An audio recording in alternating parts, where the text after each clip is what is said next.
Hindi bababa sa 30 tao ang pinangalanan ni alias Totoy sa kanyang affidavit na may kinalaman umano sa pagkawala ng mahigit paan niya sa 34 na sabungero.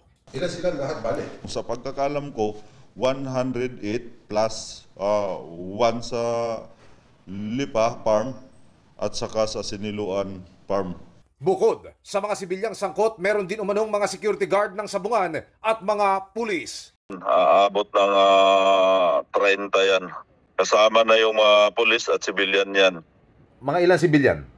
Limited ko lang mga 10 yung sibilyan or mahigit pa. Yung mga nasa serbisyo? Sa serbisyo, mga 20 yan, nasa 20 yan sila. Dapat anyang kasuhan din ang mga gwardya ng sabungan dahil Sila yung mga tao nag-turnover, nagbitbit para i-turnover doon sa mga uniformado.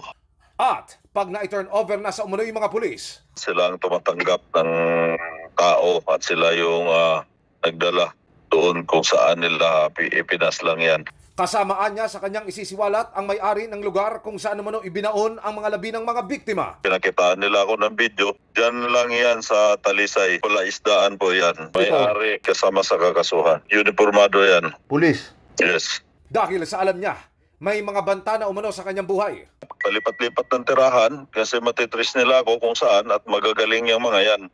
Kahapon, sinabi sa panayam ni Justice Secretary Jesus Crispin Rebulla na isa sa ilalim na si alias Totoy sa Witness Protection Program. Ayon kay alias Totoy, may hinihintay na lang siya bago iharap ang sarili sa mga otoridad. So ngayon, inaayos lang yung dokumento tulad ng sinabi ko doon sa kamag-anak.